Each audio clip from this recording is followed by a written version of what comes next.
All right, George. Well, it is a pleasure to meet you. Welcome to the podcast. I think to start, just tell me your story. Tell me a little bit about how you got playing football, how you got in the NFL, everything that's happened. I mean, I read about you with the stuff you sent in your Wikipedia, and it's all very interesting. So, but I think hearing it from your own mouth is going to be that much more beneficial. Okay. All right. Well, hang on to your seat. Yeah. It depends how long you want me to talk too. I'll try to. It's a long journey, but I'll try to just hit the high points. Okay. So I grew up in Stockton, California, in Northern Cal, agriculture area. I'm the fifth of six kids. Both my older brothers played college football, and as a young kid, I aspired to be better than my brothers. Mm-hmm. you know. Naturally. And I started playing football when I was 11. Played on the very first Pee Wee Pop Warner team Stockton had, the 1970 West Stockton Bear Cubs. And we had 29 kids on the team, and three of us signed NFL contracts in 1980. And our safety was a kid by the name of Vaughn Hayes, who went on to a Major League Baseball All-Star career with the Phillies. Wow. And actually came in fourth in voting for MVP in Major League Baseball. So we this, had this one team was just chock full of future pros, huh? That's pretty four insane. professional athletes out of 29 man, little 11 and 12-year-olds. Wow. 10, amazing. Mm-hmm. So the first 5 games I ever played, I think we scored something like 245 points to our opponent's 0. And I was going both ways. I'm like, I love this game. Mm-hmm. Oh yeah, yeah. But I was a skinny, scrawny, slow kid, but I was just tough. Mm-hmm. And so my nickname in Pee Wee Pop Warner, the coaches nicknamed me Clang because I was so knock-kneed. They said they could hear my knees clanging clear across the field when I ran. Oh wow. But I went both ways. I was tight end, a defensive end. And then as soon as I started playing in 7th grade, I decided I wanted to be the greatest NFL player that ever lived. And I always knew I wanted to be an oceanographer, biologist. I mean, I wanted to be the next Jacques Cousteau. Okay. Mm-hmm. And this is as a little kid. These were my dreams. And I had no doubt I was going to do them. So in 7th grade, I started lifting weights. I needed to put weight on if I wanted to. I knew need to get to college in order to get to the pros. There were 6 kids in our family in a 2-bedroom home. My dad never even finished high school. He enlisted in the Navy during World War II and dropped out of school and came back and met my mom, and they raised 6 kids, and he drove a beer truck. And Yeah. so I knew I was going to need to earn a scholarship somewhere. Started religiously lifting weights in the boys' room was the 1-car garage that they converted into a bedroom for 3 of us. Mm-hmm. And Jeez. so I got a little set of just a crummy set of dumbbells and a couple of barbells. And every night I'd be out in the boys' room lifting weights. And I heard, you need to put weight on. I would do milkshakes with raw eggs and bananas and peanut butter. I'd shove sandwiches down. And so I get into 9th grade, my 3rd year Pop Warner, and I've beefed up I'm 132 pounds now. I was 91 when I started playing. Okay, so that's some growth. Yeah. But still, I was just scrawny, slow, but I was tough. Again, I went both ways. But then 9th grade, my 3rd year Pop Warner, I actually suffered the worst concussion I had. They had us running this worthless bull in the ring drill, which no one should run, especially kids. And I knocked myself totally unconscious, was hospitalized. Only missed 2 games, kept hitting the weights, got into high school my sophomore year. I was 6'2", 158, still just a beanpole, Mm-hmm. still lifting, doing my milkshakes at night. No doubt I was going to be the greatest NFL player that ever lived. That was my dream. Mm-hmm. And then between my sophomore and junior year, last came my sophomore year, 158. I come back my junior year, I'm 6'3", 215. Oh, Put on wow. put on like 57 pounds Mm-hmm. in about an 8-month span. Jeez, was it just the puberty growth spurt, or were you Well, just putting extra work in? I kept pounding the weights, and I was slowing down going up. I was just growing so tall when I was younger, Mm-hmm. and then so I was like 6'2" as a sophomore. I was 6'3" as a junior and 215, and then I was 6'5" by my senior year. But I just kept hitting the weights. Um, and so at my junior year, I played on the varsity at Amos Alonzo Stagg High School in Stockton. And Amos Alonzo Stagg, I don't know if you know who he was, but he was on the original college All-American team in 1899 with the likes of Pop Warner himself. Wow. I mean, these guys literally developed the game. Mm-hmm. Stagg coached till he was 94 in Stockton at it's now known as University Pacific, but it was College Pacific. And until Bear Bryant broke his record, Amos Alonzo Stagg was the winningest coach in the history of football. Wow. So he stuck with it for all that time. Oh, he coached and coached and coached. Mm-hmm. He was just amazing. So my high school was named after him. And then, so my junior year, get in there and we're rolling, and we end up going 9-0-1, go to a bowl game against a team we had beaten 42-0 in a non-league game. And they won their championship, Mm-hmm. Merced High, and we played them in the second was called the Turkey Bowl. It was the weekend after Thanksgiving, Mm-hmm. and they beat us 14-10. Oh my gosh. It was the only game I ever lost in high school. Wow. To this day, it bugs the heck out of me. Oh yeah, if you beat them for what was it, 42-0? Yeah, and like I said, we threw it away. Guys went in cocky, Mm-hmm. and so after the game, I just told everybody, you know what, put it in your crawl. We're coming back next year. We're taking it. Mm-hmm. And so my senior year, we ended up going 11-0, perfect season. We were ranked third in California behind the co-national champs, Rancho Cordova, and I always forget the school in Southern Cal. But they tied for the national championship. We were ranked one below them in California. We were ranked nationally.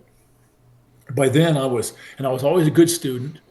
And so by then I was, all everything in high school. I was, all city, all league, all Northern Cal, all American. I made the top 100 all American team. And I had scholarship offers, all over, which was my plan in Pee Wee Pop Warner. Yep. And so I ended up going to University of Colorado on a football scholarship in '76 was my rookie year, and I majored in fisheries biology because being an oceanographer or biologist, that was my other big dream besides making the NFL. Mm-hmm.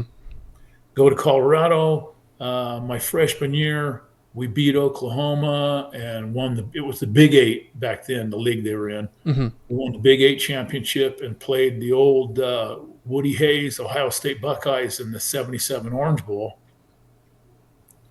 And then but we lost that game. I earned my starting position spring ball that year, my freshman year, and I was playing defensive tackle. I started 3 years for the Buffs, and then by my senior year, my goal back then, there were 12 rounds of draft, and my goal going into that, I wanted to go on the first day. I knew I wasn't going to be a high first round pick or anything like that, but and I just snuck in. I was drafted by the Jets in the 6th round, 1980. By then, I built myself up to about 275. Oh, so you were big. You were yeah. 6'5", 270. That's, you had the build. Which back then was big, and nowadays that's like a wide receiver. Oh yeah. Those are the quick small guys. Wow. I mean these guys nowadays, are 320, 330, and they're athletes. Yeah, they're bears. Yeah. Oh, they're running 5 flat 40s, at 330 pounds, It's impressive. So I got drafted by the Jets, go out there, and this was, I knew they had Joe Klecko, who ended up being he's a Hall of Famer. I knew Marty Lyons was their first round pick the year before out of Alabama, defensive end. I knew they had Abdul Salam. I knew these vets that I was going to be competing for, but I'd never heard of Mark Gastineau, right? Hmm. So this was his second year. This guy comes into camp. He's 6'5", 284, and ran a 4.40. Okay. What is Four, that? 4.4 seconds in the 40-yard dash. Oh, Okay. okay. I see. I We see. had we had two Olympic sprinters. We had two Olympic gold medal sprinters on the team, and one other guy that could beat him in the 40. Amazingly blazing fast. So I got cut at the end of preseason. Then the Niners ended up picking me up about the fifth game of the season in '80.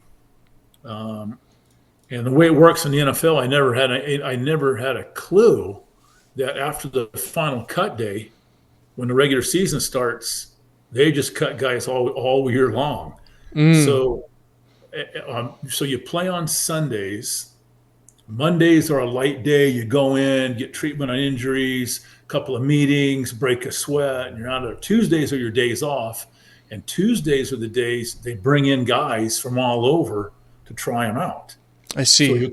you come into practice Wednesday, and all of a sudden you're looking, you're going, man, Larry, Curly, and Mo are gone. There's Yeah, some it's new like some guys. people disappear. Now there's some new guys. Oh, we made like 26 roster changes my rookie year after the final cut day. In a Mm, 16-game season, that's like 1.5 guys every week were cut and new guys brought in. So the Niners had just traded Baltimore for a 6-year vet. He lasted 2 weeks. They cut him, brought me in, and it was a short week that week. We were playing the Cowboys on Saturday instead of Sunday, and so they give me this skinny little playbook. I have like one day in pads, hmm. Thursday, and then or Wednesday, and then Thursday. We have a light. Friday we fly for the game. Anyway, get a skinny little playbook. First play I'm in. Now, I had a history of concussions all throughout my career, but I never missed any time. Hmm. I played games at Colorado where we played Oregon one year. I had the only interception of my career, a couple of sacks. I was player of the week, and I have zero memory of it. Okay. Wow. I guess I was laid out in the first quarter on a tackle, face down. They helped me off the field. This was all secondhand. I was Just like told other that people telling you. yeah, Yeah. they helped me off, clear my head, smelling salts, and I come in and play the rest of the game. And But you back have then no it was memory of it. no, no. Oh, wow. And back then it was called getting your bell rung. It was a Hmm. joke. Yeah. It was just like, it's part of the process. It's, everyone goes through it. It's going to happen. It's just Yeah. deal with it. I mean, I watched another one of my teammates in Colorado, Tom Perry, just a stud linebacker. He would have been a first rounder. He had everything going for him. We Hmm. played Nebraska one year. Tom was a year or two ahead of me, so it was probably my sophomore, junior year. He gets dinged during the game while we're playing Nebraska. Goes off sidelines. Clears his head, comes back in, finishes the game. We're in the locker room showering after the game. He drops into convulsions, Oh, wow. brain hemorrhage.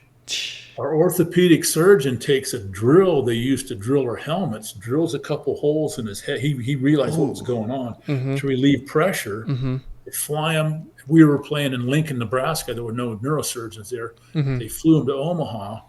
8-hour brain surgery to evacuate all these blood clots in his brain. Yeah. Yeah. 2 days later, had another brain surgery. I just connected with Tom just a couple months ago. Hadn't seen him in years, so we've just been reconnected again. That's awesome. Well, it sounds like he had, what would that be? An epidural hematoma where Yep, the brain bleeds exactly. and then they go in there, release the pressure. But by that point, it's blood is everywhere. Blood shouldn't be in the brain and it's clotting and that's really shouldn't be in the brain. So And the that's brain's intense. encased in just a confined space, so any extra fluid in there is crushing that brain. Hmm. Yeah. So I get knocked unconscious the very first play I'm in with the 49ers, my rookie year. Don't re- And the trainers and doctors laughingly told me a week and a half later when my memory came back that I went through 15 or 20 smelling salts during the Dallas game. I go through a few series, come out sideways. They'd give me a couple smelling salts, clear my head, go back in. Hmm. I don't remember playing the Cowboys. I don't remember playing the Rams the next week. So your memory is just blank for a Oh, it's week. gone. Oh It's my literally gosh. just, and once it's gone, it's gone. It doesn't come back. Yeah, yeah. So, and so that was almost mid-season. That was like the fifth, sixth, seventh games of the season, somewhere around there. Hmm. And then played the rest of the season. Actually, they caught me a couple weeks later, and then brought me back like the last 3 or 4 games of the season. Interesting. And then I come back just a few months later for the '81 season. Now, this was the year we drafted Ronnie Lott, defensive back, who's now in the Hall of Fame. Okay. We had 3 rookie DBs starting. This was the year Dwight Clark made the famous catch against Dallas that put us in the Super Bowl. So we ended up taking the whole show. Yeah. Now, Winning the Super Bowl and everything, right? Yeah, that was their very Yeah. first Super Bowl, '81. Okay. It was January of '82, the '81 season. Hmm. So this was just a few months after my last concussion with the Cowboys, and that whole spring and going into the summer, I was getting headaches and ball of light in front of each eyeball when I had these Mm. headaches, and my hearing would come and go with the beat of my heart. And then I'd start projectile vomiting at night, Oh my which gosh. is all signs of intracranial pressure. Oh yeah. All of that is no good. Yeah. And projectile vomiting, the term projectile is legit. Oh yeah. Oh, It's it's like you can hit the ball from 20 yards out and chip porcelain. I mean, it comes out like a fire hose. yeah. I mean, at that point, the pressure is it's getting down to your brainstem. It's getting down to the Yeah. vital areas. And so I go see the team docs. They tell me it's high blood pressure. So they have me on high blood pressure pills for weeks. Yeah, that's an excellent And I diagnosis. and I just blown my knee out. I just had knee surgery, Hmm. and luckily, so I was coming back off of that, and I wasn't banging heads every day in practice. I was injured, but my head was getting worse and worse. And then September 14th, it just got to where we had played Chicago that day, and I was on injury reserve with my knee surgery. Hmm. And after the game, my 2 roommates who I played with, Terry Totola and Scott Stouch, and I had some friends come up for the game. We all go out and, we have beers like we do after every game. Hmm. But my symptoms for the prior few weeks were such that I'd wake up in the morning with a headache. And then as the day progressed, the headache would get worse and worse till late afternoon. I'd have these balls of light in my eye. Hmm. My hearing would come and go with the beat of my heart, which later on through my own investigation, it was due to my brain was so swollen. Every time my heart beat, the blood would literally pinch off my auditory nerves. Mm. All signs of Oh my intracranial gosh. pressure, Yeah. um, vomiting. And so we played Chicago that night, and we go out for a few beers about 10 o'clock. I tell everybody, hey, I'm heading to the barn. I'm feeling horrible. Hmm. So I drive back to the apartment, can hardly see with the balls of light in my eyes, the hearing gone, puking, get back there, and I'm just, I think I'm dying. My head is ready to explode. So Terry and Scott come in about 2:30 after the bars close, and Terry goes, he goes, hey man, he goes, you look like hell. Let me take you to the hospital. Yeah. Yeah. And I said, thanks for the compliment, buddy. But I said, no. You have this people don't understand, but you got this athlete, especially football player, warrior mentality Hmm. that they pounded into your brain. Now, in my brain, there wasn't a lot of room to pound it in. Yeah, it was pretty pounded already. Yeah, sounds like. But you never complain. Yeah, just suck it up, keep Yeah. moving, don't complain. Pussies talk about their injuries, Yeah, yeah. And so Terry and Scott, they keep coming in. I mean, I'm up puking so hard now. My stomach's empty. I don't mean to get rude, but I had torn something, so I'm just puking up bloody foam. Hmm. My eyesight's going. So 3:30, 4, 5, they've checked on me 2 or 3 times. Let's take you to the hospital. No. Finally, later on, late, or early in the morning, I finally passed out. Hmm. Like lost consciousness. Yeah, and Hmm. and before that though, before I'm laying in bed between one of my puking bouts. And I mean, things are bad. My head's going to explode. I can't see. I can't hear. And my right arm curls up across my chest with my fist up under my chin. Mm. And I'm thinking, man, that's a weird cramp. I pull it out. But when I grabbed it, this arm was numb. I couldn't feel my other hand grabbing it. Oh my. I Yeah. pull it out, I let go, and it curls back up across my chest like this, real slow. And so I'm laying in bed now. I'm thinking, okay, I'm dying. Yeah. You These know, are some crazy symptoms. I mean, well, and focal point paralysis is what they call it. okay. So now I'm praying, and I'm like, okay, God, don't let me die here. And also, God, please send Terry or Scott back in. If they come in to check on me, I'll let them take me to the hospital. Hmm. People have asked me, well, why didn't you go wake him up?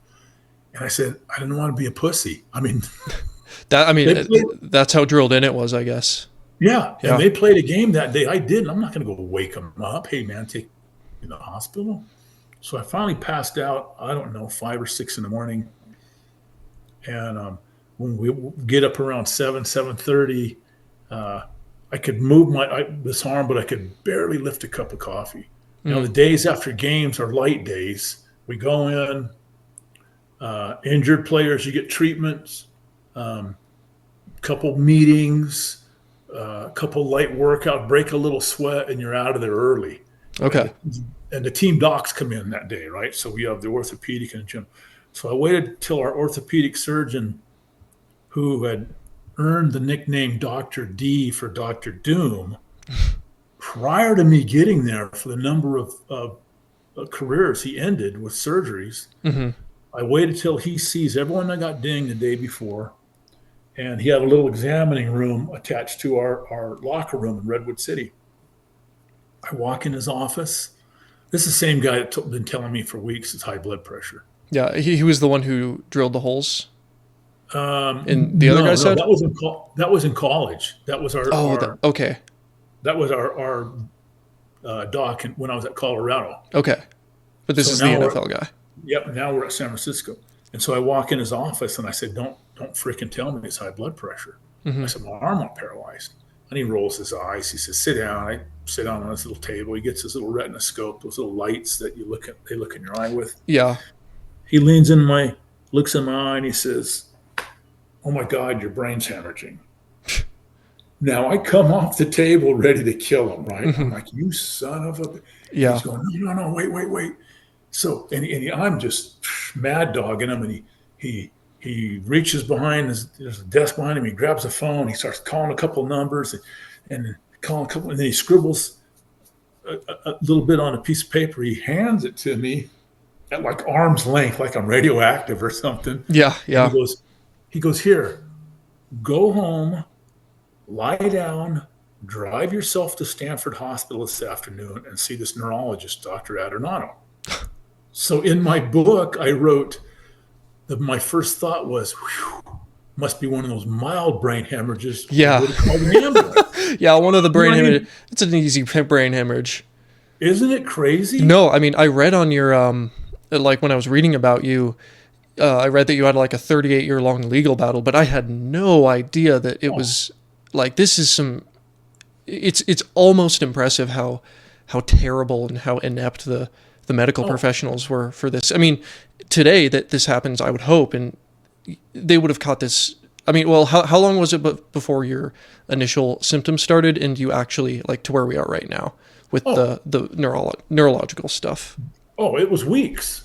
Yeah, I've no, been having problems. that's criminal, like legitimately. Right. I mean, they keep telling me I keep taking your high blood pressure pills. I'm 22-year-old athlete, prime of my life. I was in greatest shape of my life, and I had cut down from my freshman, my rookie year. They had me all beefed up, and I cut down. I was like 259. I played 275. I mean, I was trim, tight, great shape, and they're telling me I have high blood pressure. Yeah, it doesn't track. Well, another symptom of intracranial pressure is hypertension. Yeah, yeah. No, So it's incredible how How poor these inept? doctors How treated you. inept they are? Yeah, like it's almost hard to believe, but I mean, you're not the first person I've heard stories of Well, ridiculous diagnoses. and a lot of it too was, you know what? When you're on injury reserve, they have to pay you anyway. Hmm. So they want to suck every single play they can out of you till you're done. Hmm. So anyway, so I go back to our apartment. Terry and Scott and I were living in Foster City, and that's about, I don't know, 20 miles from Stanford Hospital. Hmm. I go home, lay down. Of course, my headache's getting worse and worse. So I had to have a pillow over my face. I couldn't even stand lights. I drive myself through Bay Area traffic to Stanford Hospital that Hmm. afternoon. I see this neurologist, Dr. Adornato, and he takes one look at me and they want to do a CT brain scan. Now, I'd had one um, just a week prior, that as I'm looking through my medical records just yesterday, and I had forgotten I even had one earlier, Hmm. and those showed my ventricles were enlarged, filling with fluid in my brain, and they did Hmm. nothing about it. Yeah, that's just another bullet point on this long list of Oh, ineptitude. it's crazy. So I go see, he takes one look at me. They want to do a CAT scan, but the scan was booked up for a couple hours. Now it's getting late in the afternoon. So I told the doc, I said, hey, I said, I'll come back. I said, I'm getting close to my puking time, you know. And he looks at me and he says, you drove here? He goes, you can't drive like this. I said, I've been driving like this for weeks. So we argue. He convinces me to hang out in a room for a couple hours till they can do the CAT scan. So and I'm pissed. I got, you know what? I just wanted to go home and lay down. I was ready to start puking. So I hang out in a little room. They take me in, do a CT brain scan, and it's like, whoops, you know, your ventricles, and you have ventricles in your brain, Hmm. like ventricles in your heart. They're just cavities. They don't pump anything, Yeah. but they're normally about the diameter of a pencil. Hmm. And the back two ventricles produce a pint of spinal fluid a day, and it That's a goes lot. through a little teeny tiny. It's called the aqueduct of Sylvius. It's a little tube. Hmm. It goes to the front two ventricles, then it goes around your brain, down your spinal column, and it's used to flush out uh, toxins, debris, dead cells. Yeah. So when you have hydrocephalus, like I had developed, water on the brain, you get blockage in there. So when that fluid builds up, it doesn't go anywhere. It starts just crushing your brain. So they rush me in. They do emergency. It's called a VP shunt brain surgery. It's a ventricular peritoneal shunt. So they drill the hole in my skull, Hmm. run a tube to the middle of the brain, it has to end in one of those little tiny ventricles. Then they ran a tube a drain tube under my skin to the back of my head, installed this pressure valve. From the other end of the pressure valve, they ran a tube down to, I can feel it, I've got my finger right now, down the side of my neck. It goes through my pectoral muscle, down in my abdomen, and it's draining spinal fluid 24 hours a day, 7 days a week, as we're speaking right now. Yeah. Because your body produces a pint every day. Yeah. So, Yeah. So I probably should have told you a little bit more about myself. yeah. So you have some background? Yeah, I just graduated from CSU actually. So Oh, did you I'm in really? Colorado. Yeah, I've been to CU a lot. It's, So you're around. I'm really familiar with that area. So I just graduated with my degree in biomedical sciences. So Oh, nice. I'm very familiar with all of Congratulations. this. Thank you. Thank you. Yeah, I took neuroanatomy, so I know a lot about the neurological side of things. Yeah. So then you'll understand what I'm I talking do. about. I do. Yeah. I think it's good for you to explain though. Yeah. So anyway, so they installed the shunt. Um, the Niners go, whoops, Visger's in brain surgery. Oops. Yeah. So I'm in intensive care in Stanford, which is only, I don't know, 20, whatever it is, from our facilities in Redwood City. Hmm. 14 days, zero people from the field facilities come to see me. Oh, so they Other than shows my just two how much room, they care. well, they didn't want anyone seen. They didn't want Coach Bill Walsh seen at the neurosurgery center at Stanford. People would ask questions. No, You that know, makes sense. Yeah. Yeah. even my own position coach, Hmm. McPherson, never even saw me. Come on, man. I was supposed to be one of his guys. Yeah. Yeah. So Terry and Scott are coming in to see me, and they're going, and they're still playing. And they come in midweek and they said, "Man, Coach Walsh told the team you had a spinal test done and you're in Stockton at your parents' house recuperating." Now, Stockton was only, where I grew up, was only about 2 hours from 2.5 hours from our facilities. Mm-hmm. So I'm thinking, man, but at the same time, the trainers and doctors are calling me while I'm in intensive care. "Hey, Visk, you can keep playing. We're going to have a special made helmet protect your shunt." And again, the warrior mentality, I'm all in. Mm-hmm. You know what? Just keep going.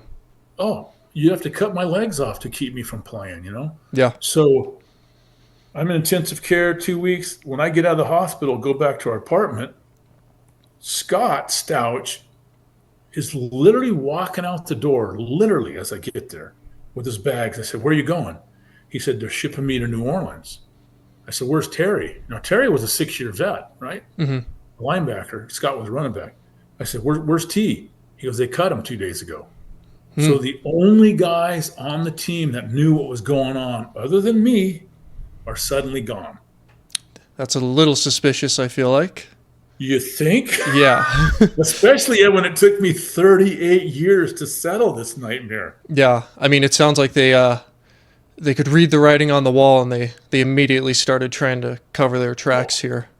Absolutely. It's like, we need to make Visger disappear. Mm-hmm. So when I had knee surgery early in the season, that was in the paper, right? And Yeah. I wasn't anyone in the NFL. I was a blue collar young kid, knuckles in the dirt, just, and so all of a sudden I have brain surgery. There's nothing said. A little So strange. when I come back now, we're rolling. We're winning.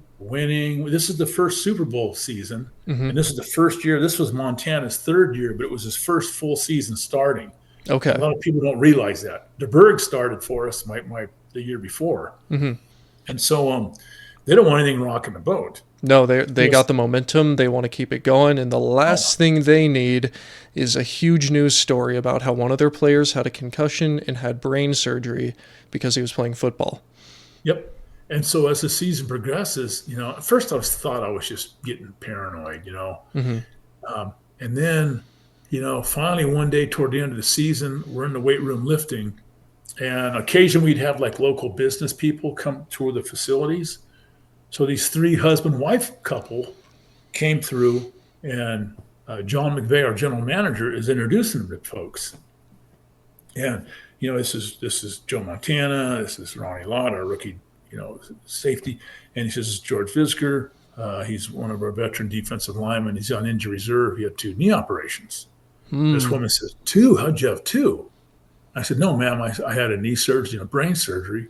And McVeigh, our general manager, looks me right in the eye with a look like, "Keep your mouth shut or you're gone." And once they cut you, they don't owe you another penny on the contract. Mm-hmm. Like a baseball contract, 10-year, $100 million. You play one game, they still owe you that 10 years. It's a contract. Yeah, yeah. NFL, they can cut you at any time, and very few guys have a guaranteed contract. Back then, nobody did. Mm-hmm. So if you sign a 5-year, $500,000 contract and you play 2 games, they owe you 2/16 of that first year's salary, and that's it. Mm-hmm. So McVeigh looks me in the eye and he says, "No brain surgery." He says, "You had 2 knee operations." Oh, And I looked that's at dirty. him, and I'm not one to curse in front of women, but I said, "You know what?" I said, "He's effing right. I had 2 knee surgeries." I walk out of the weight room. I walk directly to Keith Fonhorst, who was our player rep. Mm-hmm. Now, he was an older vet. I wasn't one of Bill Walsh's guys that had been drafted, by the 49ers. I wasn't like one of that little group. Yeah. And so I said, "Hey, Keith," I said, "I don't know what to do." I said, "I just feel like I need to talk to somebody legally." And I had no clue what I was headed for. Yeah. Okay, and so they set me up with a player association, which they're about as worthless as tits on a bull, And anyway, they dropped the ball. This attorney is supposedly looking into it, let my statute of limitations expire. So Now we roll. We go to the Super Bowl. We win it. Between the Super Bowl in January and May, after the Super Bowl, Mm-hmm. I get arrested 3 times. Had never been in trouble in my life. Hmm. And like I said, we go out and have beers every night after practice, pretty much. And all of a sudden, I'd get up in the morning, go to practice, and no truck. And I'm thinking, man, nobody stole my truck. And I start calling people. Did you see me? Did you see me? Mm-hmm. And I was hearing stories of me doing things totally out of character. And I thought it was all BS. I thought my buddies had spread rumors Yeah. and Yeah. told everybody, if you see Visger, make up stories and we'll make him think he's going crazy from the brain surgery. And I have Mm-hmm. buddies that would do that, right? Yeah. Yeah. It sounds like, about right. So all of a sudden, man, I start getting up some mornings and there's no truck, and I'm calling. Oh, you were at such and such a bar. You punched some guy out. And I'm like, no, I hitch a ride over there, no truck. I'd keep calling. Oh, yeah, you're over at 276 Club, and you threw a chair through the window, and I'd go over there. There's my truck. And I'd have no idea when I was there, how I got home. Then I end up in jail 3 times Hmm. that spring.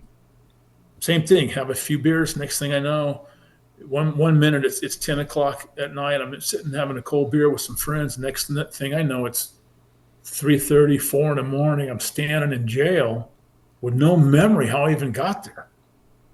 What Strange. had happened was I developed brain seizures from alcohol. Oh, So okay.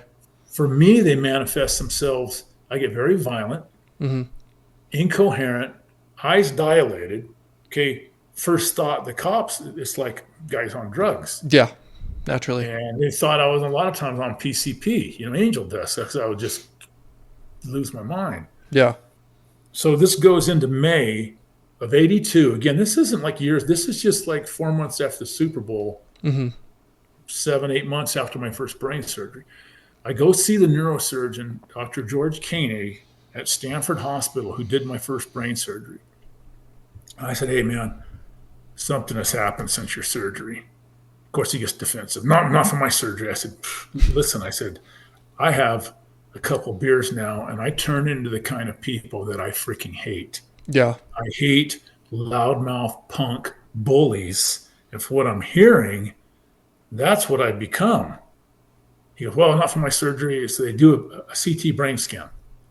He goes, you look fine. And I told him, I said, I'm leaving tomorrow for Mexico with my brother, Mel, and his wife. We were going down to Cabo, renting a little cabin to go fishing. Mm-hmm. I said, he goes, no problem. Leave the country. I said, what about drinking? No problem. We fly down to Cabo the very next morning after this neurosurgeon gave me an examination and Mm-hmm. scanned my brain. The very next evening, while we're having dinner, I have one margarita at dinner. I start getting headaches. I told my brother Mel and his wife Nancy, I said, hey, I'm gonna head back to the room. I'm not feeling good. Okay. Anyways, yeah, we were at you're in Mexico. You got cleared by the brain Well, surgeon, and got it. you had a So margarita. they come back to the room after I went back to the cabin early, and I'm going into a coma. Oh my gosh. I was puking my guts out, eyes dilated, can't speak. So my brother Mel is calling our oldest brother Bob in Sacramento, who's calling an orthopedic surgeon friend of his, Dr. Agee. Mm-hmm. Dr. Agee is calling his neurosurgeon friend, Dr. Cobb. Cobb's telling Agee, your friend in Mexico is dying. Do not let them operate on him there. Get him home. Agee calls Bob. Bob calls Mel in Cabo. You got to get George home. Mm. So Mel gets me to the airport. And again, this is all secondhand, from my brothers. And we get to the airport. And back then, and I was big. So my brother Mel said it was like he had me by the hand. Mm-hmm. I'm drooling, puking, eyes dilated. He said it was like it was like I was Lenny of Mice and Men. Remember the big simple-minded brother and of Mice and Men? I never saw that, but I get Anyway, the image. Yeah. it's a famous book and movie. So we miss flight, and I'm going downhill. I'm dying. Yeah. Finally, they get me on a flight. They fly me to Long Beach, get me stabilized, fly me to Sacramento. We have the new brain surgeon, Dr. Coley Cobb. He reoperates. Now I was in such bad shape, he didn't want to drill a new hole and move the shunt where he normally would have put it. The Hmm. first hole they drilled was way in the back of my head, and you got to get that tube clear to the middle of your brain. So he puts the shunt in the same spot. 10, 12 hours later, next morning, my brother Bob, and I'm in Sacramento Hospital. Hmm. And so my brother Bob lives in Sac. And next morning, Bob gets a phone call from Sutter Memorial Hospital. It says Bob Visger. Yes, he goes. They said your brother's back in a coma. We think your family should get down here. It doesn't look good. Mm. They rushed me back in for a third brain surgery. Give me last rites. I'm 23 years old. I have no memory the next 16, 18 months of my life. Zero. Oh my gosh. I guess I was totally out of it. I Hmm. was just, people couldn't talk to me. I'd have my sisters crying at Thanksgiving dinner. Hmm. I would disappear for days at a time and no one even knew where I went. And so, about a year and a half later, when my memory starts coming back, my first recollection is I'm getting, all these hospital bills. Naturally, of course, And because they did so, such an excellent job in treating you. oh, Now of they course. need you to pay for it. Yeah. And so, naive me, says, please, and I would write on it, please build San Francisco 49ers. And I wrote it so many times even with my brain damaged brain, Hmm. I still remember their address, 711 Nevada Street, Redwood City. So I'd send the bill to the Niners. A week or two later, a week and a half later, I'd get it back from the 49ers. And all they would write on it was circle the total. They'd write, you owe this amount. Not even a freaking, hey, Visk, sorry to hear you're back in the hospital again. Yeah. So that started a freaking, then creditors on my butt. Hmm. Now, that year and a half, I had no memory. And you're only 23. Like at Yeah, this, yeah, I'm 23 right right. now. And hearing this story, I'm like, this is I mean, this is a lifetime of medical and Oh, physical struggle that I'm like, I can't even imagine. think about it this way. I was 61 when I settled my work comp case. That's even We're not crazier. talking medical malpractice. We're talking a workers' compensation case. They fought me for 4 decades. They spent millions fighting me. And They all I could. wanted was what every injured employee has earned, just pay for my medical. Hmm. If I was a truck driver and got hurt and worked for a company, their work comp would cover my injuries, Yeah. not the multi-billion-dollar NFL. I mean, it sounds So like they just. I don't know how it is anymore, but it sounds like back then they just brought you in as a pawn, really, and just oh, stuck you out there on the proverbial chessboard and used you as long as you were good, and then that's about and it. they just discarded you. We were like Roman gladiators. As long as you're fighting, they keep you. Once you're wounded, put a stake in his heart and drag him off. And there's 1,000 other guys that want his position. Yeah. You know. So I fought creditors for years. Now keep in mind, I made all of. When I was drafted by the Jets, I signed a 3-year contract. Hmm. I had a $15,000 signing bonus, of which I cleared 10,000, which I thought I was rich. Hmm. My first year's salary was 35,000. Okay. My second year's salary would have been 45. And had I lasted all of 3 years, and the average in the NFL is only 3.2, I would have made a whopping 65,000 my third year. Psh. So people have asked me, what did you do with all your money? And I go, well, let's see. That 18 months, I have no memory. I mean, I was bouncing at nights for $10 an hour and working for my brother during the day as a laborer because I had no skills as a carpenter yet. Yeah. And I was working for him for $12 an hour. I said I was surviving. Yeah. You're like, what money? Like, what do you think I Huh. had? I lived in a $220 a month apartment for years. Hmm. And so anyway, I've got these creditors on me, and that just started a whole nightmare. I had to hire a work comp attorney.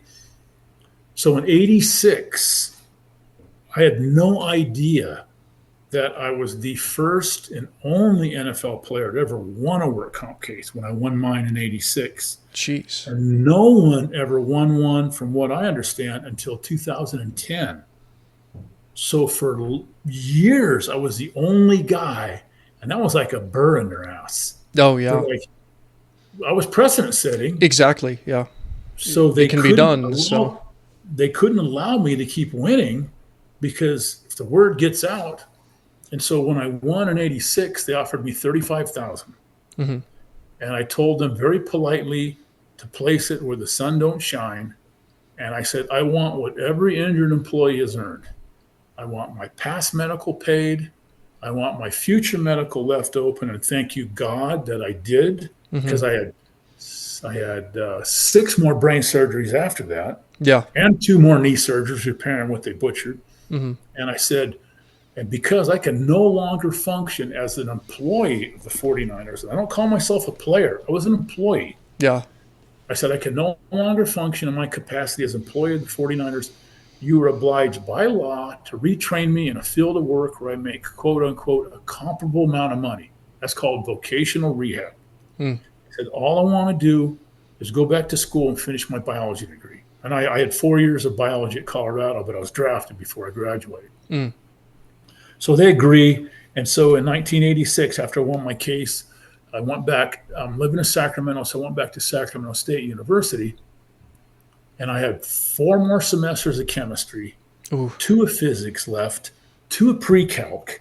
Okay, in one 10-month period, I have 5 more emergency brain surgeries, several grand mal seizures.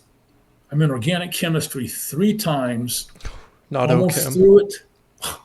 Well, yeah. I do know. Okim is a bitch. Yeah. Well, It's so I'm hard enough. almost through it. My shunt blows out, drop out of school. Take it, come back. Almost through it, shunt blows out, drop out of school, come back.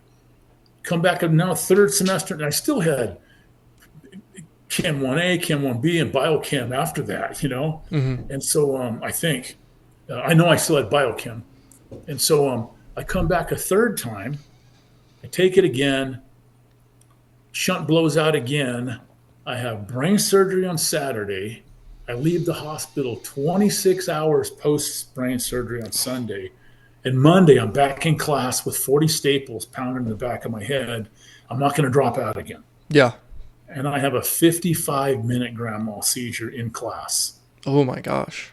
We were in one of those auditorium, hmm and I guess when the seizure, you stiffen up among it, and I got locked into the chairs. Yeah. They said were bailing out around me. They had no idea what's going on, and so they have to pry me out. By the time an ambulance even found what building I was in, still seizing, they get me in a gurney, bounce me down the stairs, get me in the ambulance, get me in the hospital, still seizing. They had to pump me up with a real high dose of Dilantin to finally get the seizures to subside. Drop out of school again. Okay. Now I have developed major short-term memory issues. I literally cannot remember. I have to write down where I park my truck every day. When I would leave class sometimes, if I didn't write down, I would walk up and down every aisle in every parking lot. Oh my gosh. North side, east side, looking for my truck. There would be zero memory. I learned to start. I have 40-something years, literally, of these things every day of my life. So even still, this has been one of the long-term issues that you've had is short-term memory. Well, just like this today, when I was almost missing our podcast. Yeah. When you finally texted me, hey, are we on at 3? I look, it was like 3:09 when you texted me. I'm like, oh, shoot. And I had a bazillion reminders and beepers going off, and then I'll forget.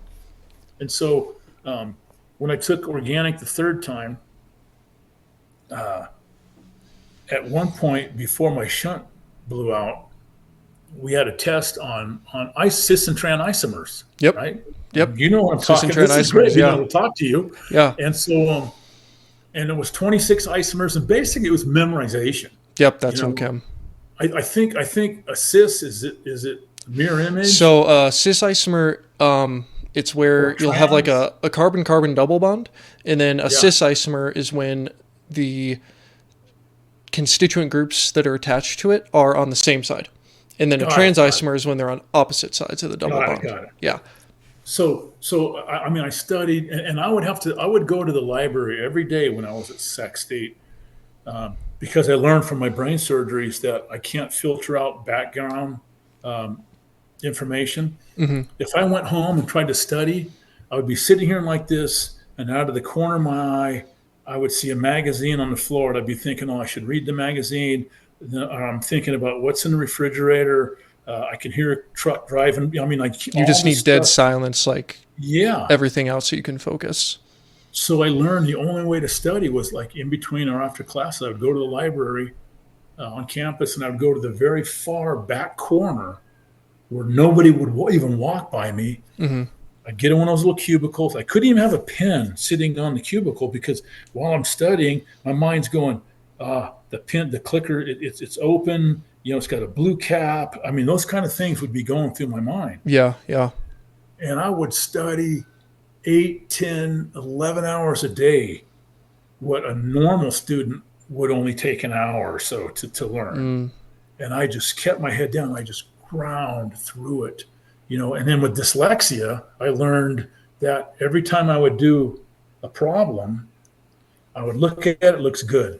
If I clear my mind, do something else, look back, 20 minutes later, it looks good. Okay, clear my mind. Sometimes 30 minutes later, I look at it, and then it's just plain as day backwards. Oh, yeah. So with dyslexia, it's like there's for some reason you gotta like clear everything out. So were you born with dyslexia, or No, was no, I did that developed come it from the brain injuries? from the Okay. brain surgeries. Yeah. I think it was from my third or fourth or fifth. I can't remember. One of Yeah, those. one could, who knows? Could have been any of them. When I had that batch of 5 at Sac State, I developed dyslexia. Okay.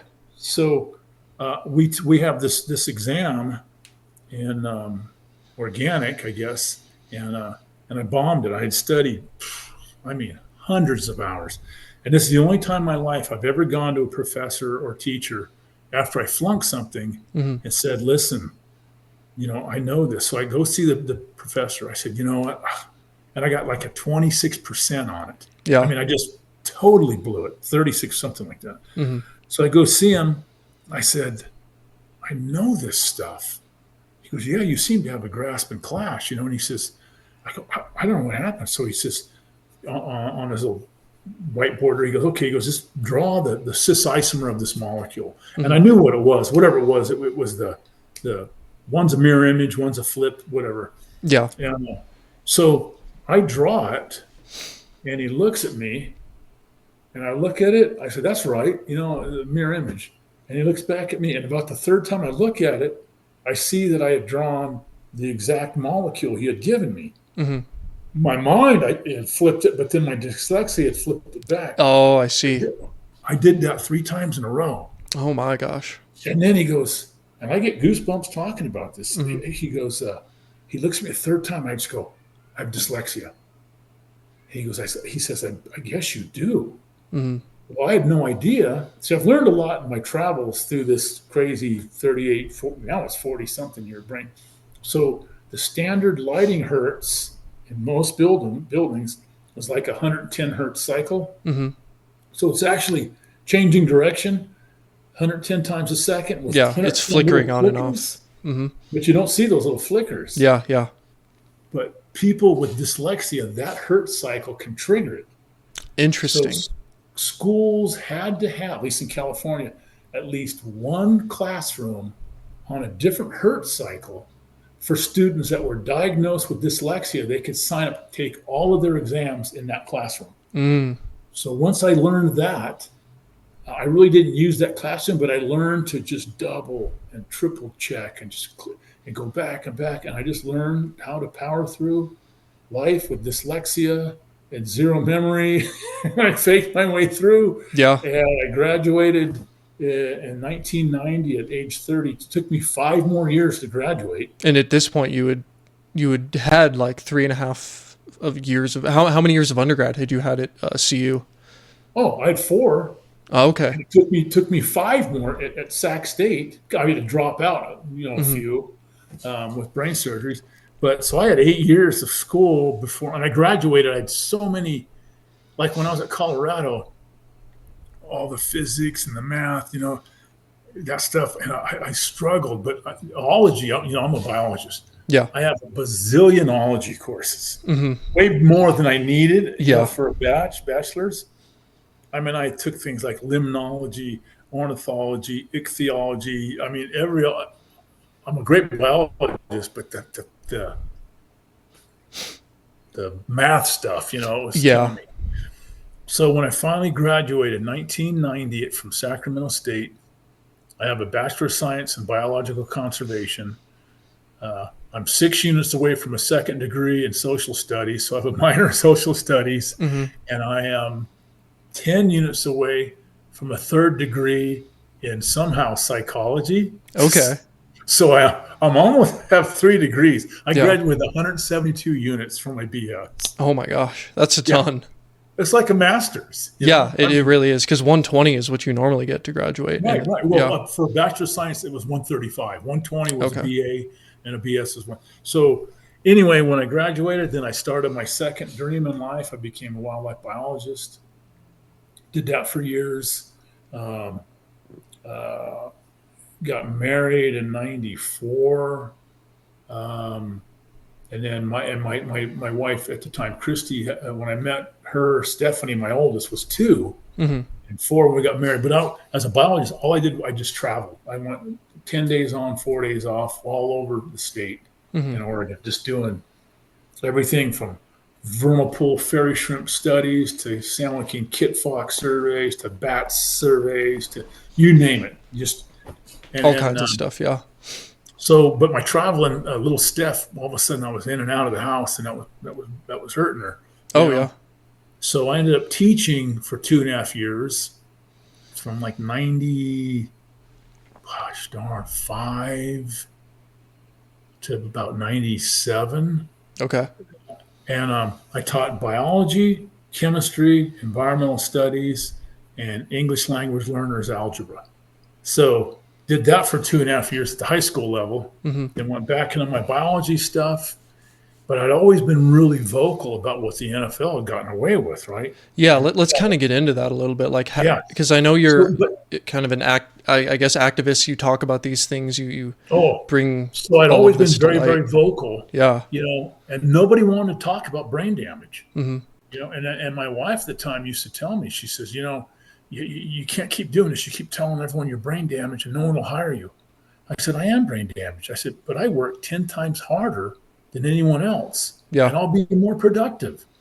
And so I was jumping up and down for years and then in 2010, um, I started a traumatic brain injury consulting business. Hmm. A lot of things happened in 2009, Jean Marie Laskus wrote the article for GQ magazine titled "The Game Brain: The NFL's Cover Up of Concussions," Mm. and it was on. Did you see the movie Concussion? I didn't know. Okay, so Will Smith played Dr. Bennett O'Malley, and Bennett O'Malley is a close friend of mine now on Hmm. my advisory panel. He and I have presented it together at conferences. So the game brain was on the first 24 brains that Dr. O'Malley, first 24 NFL brains that he studied. Hmm. He was a neuropathologist at the coroner's office in back in Pittsburgh, Pennsylvania. And the first 24 brains he studied, 23 had this disease that he discovered, chronic traumatic encephalopathy. Now, Hmm. as he wrote paper after paper, the NFL is just ripping him to shreds. Yeah. I mean, they have the And money and the power to just put that oh, stuff down. Bennett was born in Africa during an air raid, came over. The guy has 5 degrees, Oh my god. including an MBA. Hmm. He's a neuropathologist. All these letters, and a master's in Yeah, business. he's got the whole alphabet behind his name. Oh gosh, he is brilliant. Hmm. So this article comes out 2009. By the time I read it, I think it was like 2010. And I'm thinking, man, I got to find this Amalo. Hmm. Well, he was in Pittsburgh when the story was written. My office is in Sacramento, California. I track him down. And again, God has had his hand all over me on this journey. I've been blessed so many times. Hmm. And so I track him down and I find his phone number. And the guy is like 40 minutes away from me. He's the head neuropathologist for San Joaquin County coroner's office. Mm. I mean, he's in Lodi, which Lodi High was our rivals in high school. And I find his phone number that day. So I call him. I get this voicemail. Mm-hmm. And I knew I had the right guy. Get this real strong African accent. Yes, this is Dr. Ben Onomalo. Sorry, I can't take your call. Blah, blah, blah. And he says, and remember, God loves you. So I'm going, okay, this guy, a God-fearing man, Mm-hmm. he's not going to be swayed by money and all this other crap. So I leave him this Yeah. voicemail. I'm only animated. Dr. Onomalo, my name's George Visger. Played for the 49ers. I've had 9 brain surgeries, Mm-hmm. He calls you back within an hour. George, this is Dr. Malo. We'd love to get together with you. He says, but I can't tonight. He says, I'm speaking at UC Davis Medical Center, which was 15 minutes from my office. So you're like, I'll just go watch him, meet him there. I said, what time are you done? He goes, well, I won't be finished till 7:30 tonight. I said, I'll see you at 7:35 in the lobby. We meet. Mm-hmm. We go out to dinner. It's midnight. We are bouncing stories back and forth about what they did to him. And at one point during the dinner, he looks at me and he'll talk about himself in the third sense. And he says, why do they attack Dr. Omalu? And at the time, the NFL only grossed $9 billion. Only, yeah. I said, Bennett, I'll give you 9 billion reasons why. Yeah. I said, this is America. I said, they don't give a shit about the human carnage. Mm-hmm. It's all about lining their pockets. And he couldn't really grasp that concept. He thought they would say, oh my gosh, you found this disease that's killing our players. Thank you. Mm-hmm. Not so. That was hard for him to grasp at first. Mm-hmm. And so ever since 09, 010, Ben and I have been in this war shoulder to shoulder. Yeah. How would you say how much progress has been made? Because it sounds like when you started playing for the 49ers, it was like, this was something that wasn't talked about. You were a pussy if you even kind of complained about anything. No. And nowadays, I think most people are aware of the brain injuries in the NFL, but how would you say public opinion has shifted, and how would you say the NFL's stance has shifted? I'll tell you. So just yesterday, okay, I'm at the gym here. We live in Little Emmett, Idaho, little 5,000 person town. We're like 45 minutes northwest of Boise. Okay. Going to the gym, working out, and I'm not a shy guy, I'm always meeting people, and then especially with the book coming out, I'm always giving them, hey, here's my card, my book's coming out, you can Google here, pre-order. And so I see these two big stout guys lifting, Yeah. I'm getting ready to leave, and I walk up, I said, hey, you guys football fans? They go, oh, yeah, and then one looks at the other guy, hey, he played, Mm-hmm. And I said, hey, I got a book coming out, this month, and I hand them my cards. So before I handed my cards, the one guy that played, he played like a D3 or D4 school back east somewhere. Mm-hmm. He goes, yeah. He goes, I used to watch it. He goes, but you know what? He goes, I can't even stand it anymore. He goes, they pussified it, and it's not even a game anymore. And whenever I hear that, yeah, I bet your blood just boils when you hear that. I go, pussified it. I said, do you have any idea what this game does to guy? Oh, I can't even stand watching. There's so many rules. You can't touch anybody. I said, do you have any idea what it does to families? Yeah. And then I turned around, and I said, see this 11-inch scar? I don't know if you can see it there. Yeah, a little bit. Yeah, I could see it a little bit. I said, I have a pump in my head. I've had 9 brain surgeries. I've been in comas. I've had grand mal seizures for 40 some odd years. Mm-hmm. I said, and all you people are worried about is being entertained. Mm-hmm. You don't give a shit what happens to those guys in the field as long as you're entertained on the weekends. Yeah. Give me my card back. I don't want that's unfortunate to hear. I would hope that more people would be, I think there probably is a growing cohort of people that are more aware of it, but there's still always going to be the people who are like, oh, we need to go back to the good old days when they just ate the tackles and nobody talked about it, and they were just men out there. But I mean, your story is an excellent example of why it's not strength to do that, it's stupidity, because you're just causing so much more harm than good. And I was the same mindset. I mean, I can remember I used to get so pissed getting roughing the passer penalties. I used to go, put a freaking tutu on them. You can't even touch these guys, Mm-hmm. I used to hate it because back when I was playing, man, you were taught quarterback lets go of the ball, you still got about another half second to a second to knock the shit out of them. Mm-hmm. And then they'll start short arming it, you know what I mean, when they drop back there Yeah. because they know you're coming. Nowadays, you breathe on them going by, but some of it is good, you know. I mean, I know what it does to people and families. Mm-hmm. I literally lost my family, my business, I was homeless for almost 10 years. During what period of time? So as things started, so 2010 is when I connected with Omalo. Mm-hmm. That's right around when I started this brain injury consult. I was still working as a biologist, but that business was just, I couldn't keep track of, you know, I was losing it, forgetting the bill projects and you name it. And so, but I was speaking, I was being asked to speak at more and more places, and I was doing it for free. I never charged anything. Mm-hmm. And then it got to where I was putting so much time into it and away from my other business that I started getting paid for some of these gigs. But as that was kicking in, and that article came out, that really turned things around. Mm-hmm. All of a sudden, and then especially for me, I'm looking at, okay, Mike Webster, the first brain that Omalo studied, and in the movie, you got to watch Concussion because Yeah. I knew the story, and Bennett Omalo helped direct it, Mm-hmm. so it wasn't Hollywoodized. In fact, in the movie, they actually showed Justin Strelzik's actual suicide. Oh my And I had gosh. seen it beforehand. Mm-hmm. So he was a big old offensive lineman for the Pittsburgh Steelers, Mm-hmm. right where Bennett's office was back there. And he started going downhill, violent, tearing up places, busting up his house. And he tears up his house one day. His wife's in tears. He jumps in his truck.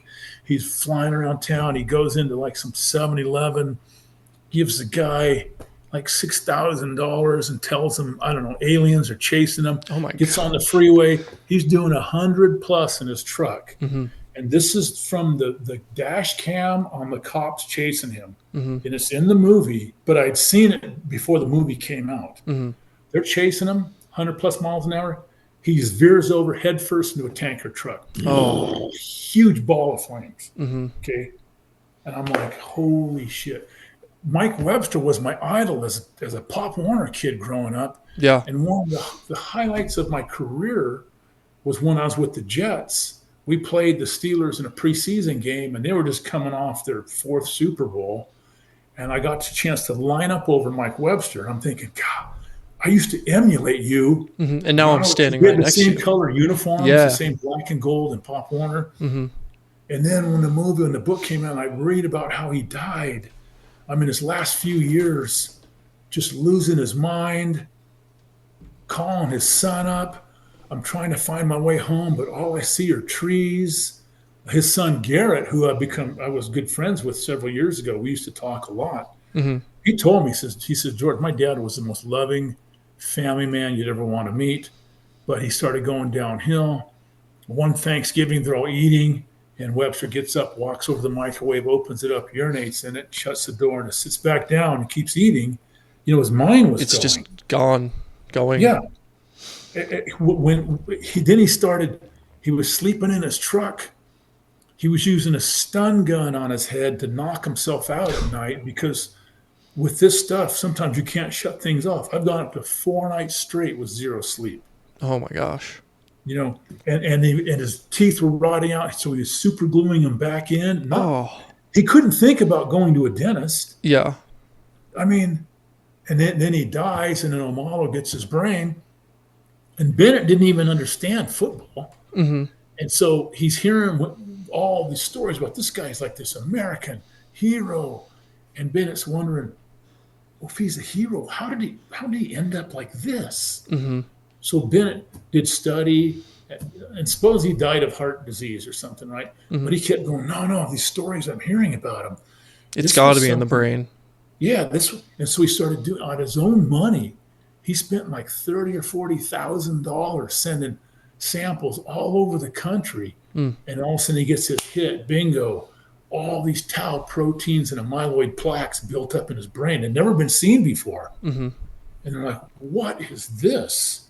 And then he gets Justin Strelzik's brain, same thing.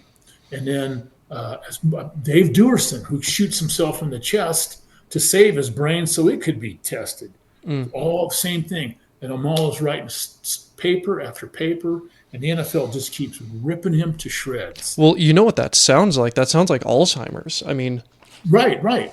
It sounds like these injuries are giving you like Alzheimer's from the injuries, which is it's crazy. very, very similar with the plaques that build up in Alzheimer's disease. Mm-hmm. Absolutely. It's a little bit different though with the tau, and the tau comes from, and the neurotubules. Mm-hmm. Okay, so every hit, as you well know, the brain sloshes around in the skull because it's encased in fluid. Mm-hmm. But when it sloshes, those neurons stretch. Yeah. And as they stretch, they get inflamed. Mm-hmm. And as they get inflamed, they start dying off. And part of what makes those tubules is a protein called tau. Mm-hmm. And that tau sloughs off, and that's what starts building up these big amyloid plaques. Yeah. It's from repeated trauma, not one big hit usually. And so more and more guys started coming up, and Amal was doing more studies. He and I connect. All of a sudden I'm going, I'm not this anomaly. I always thought I was just like this. Well, I'm sure because, the NFL puts you, kind of throws you away. They don't give you the time of day. Right. And you're just like, am I crazy? Like, what's going on here, Yeah. But it was probably somewhat refreshing to hear that there were other people out there with similar stories. It broke my heart, but obviously. I'm like, okay, I'm not alone. Yeah. And that caused me to crank it up. I started doing every article and interview. I've been on ESPN, NPR, CNN, you name it. There's 50 pages on the internet on me, as you may have seen. Yeah, no, there was a lot on there. You look up your name and there's a lot about you. Yeah. And so I'm just getting more and more vocal, and then I'm getting more and more into my brain injury consulting. I'm speaking all over the country. And then I start really ripping the NFL mild traumatic brain injury group, led by Ira, Dr. No, we called him Casson, because they did an interview on 60 Minutes one time. Mm-hmm. They asked him like 17 times, whatever it was. Yeah. You mean to tell me there's no correlation between repeated head trauma and brain problems in the NFL players? No. Yeah, I think I've heard of this guy, or like that. That sounds very familiar. Which that's crazy. Yeah, we nicknamed him Dr. No. Yeah. And so I'm posting letters to him on blogs and just ripping the hell out of him. So finally, about in 10 or 11, NFL fires him after the GQ magazine article comes. And they hire this Dr. Rich Ellenbogen to head up their mild traumatic brain injury group. Now, by now, I had found this blog, Dave Pear's blog. Mm-hmm. And Pear was an all-pro defensive tackle for the Raiders back when I was playing, before and then had multitude of surgeries, was all pro, and they threw him to the Wolves, and he fought for years trying to get benefits. Mm-hmm. But he started this blog, and when I found the blog, I'm like, holy cow, there's a bunch of guys like me out here. Yeah. I started writing on his blog. So after they get rid of Dr. No, they hire this Dr. Rich Ellenbogen. I don't know Ellenbogen from squat, but all I know is if he's working for the NFL, he's a piece of shit. Yeah. And so I write this letter to him. Never met the man in my life. Posted on Dave Pear's blog. Dear Dr. Ellenbogen, I pray to God you're a man of character, and not like these other paid whores that they've had in your position. I said, I hope you're a man of character and integrity and do what's right. Because these other punks will burn in hell for what they've done, their love of money. Post it. Next day I get a phone call. I go, yeah, this is George. George, this is Dr. Rich Ellenbogen. And I go, just like, excuse my language. I said, what the F do you want? Mm-hmm. He goes, I just want to personally call you and tell you I'm in no way, shape, or form affiliated with the NFL. And I just get into his ear. Hang up. Yeah. Next day, get another phone call. This is George. George, is Dr. Richard Ellenbogen. I go, what the F do you want now? Mm-hmm. He says, I've been reading up on you. He goes, you've had 9 VP shunt brain surgeries in 12 years. I said, yeah. He goes, you had 5 in a 10-month period while you're completing biology degree? I said, yeah. He says, you're a wildlife biologist, environmental consultant, blah, blah, blah, blah. I said, yeah.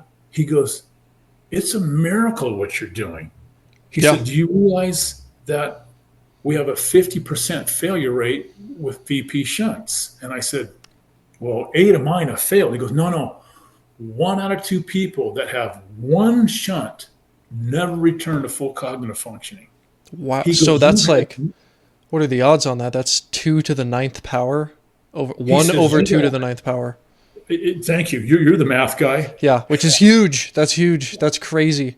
So Rich is going, it's a miracle what you're doing, And so now we kind of warm up, we have a nice little talk, hang up. 3rd day, he calls me back again. George, this is Rich. Now we're on first name basis. He says, I want you to do me a favor. He said, in 2 weeks, I'm meeting with the NFL Rules Committee. He said, I want you to write suggestions on how to reduce brain injuries in football, and I'm going to present them to the NFL Rules Committee. If you Google Sports Digest, the Visger rules, I wrote him like 4 pages. Oh, yeah. Sports Digest got a hold of it and wrote a whole article on it titled The Visger Rules. You can Google it, pull it up. Yeah. Just to pause here for a second, because I think it's important. What are some of the most important rule changes that you have seen them implement and that you think they should still implement for brain injuries? And I mean, this would probably apply to college and high school level too. Well, at any level. Yeah. So the head-to-head contact, leading with the head. We were taught from the first day in pads, got to bow your neck and stick your face in the numbers or you'll break your neck. They were always taught that was the safest way to do it. Lead with your head.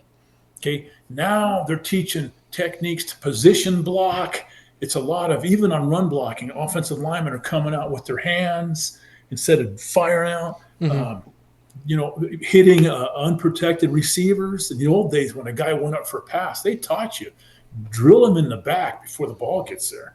He's going to be, we call it short arm. He'll short arm the next pass. Yeah. It'll scare him a little bit.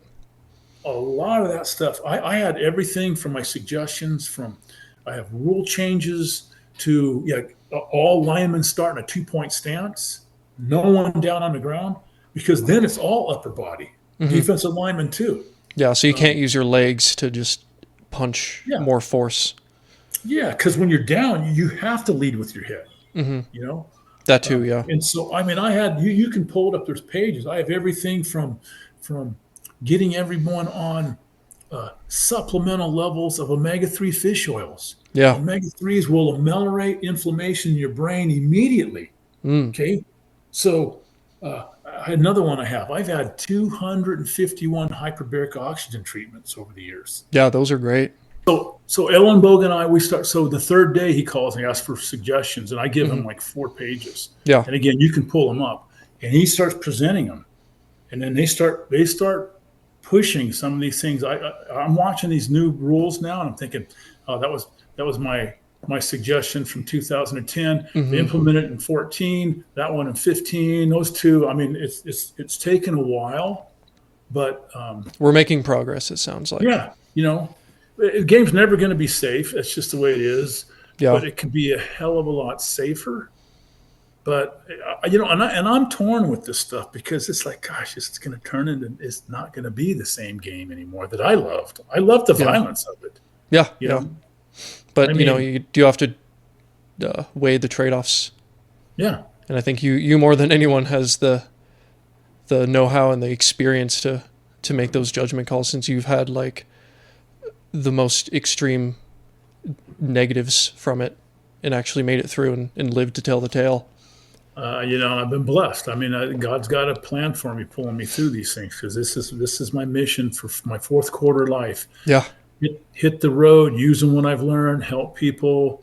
I'm not anti-football. I've had some coaches, they don't want me speaking at their school. I said, no, I'm all about goal setting, overcoming adversity, but knowing what you need to know what you're getting into, and the coaches. I'll train up the coaches on how to train these kids. A lot of these, especially the younger levels, you get these coaches that think they're Vince Lombardi.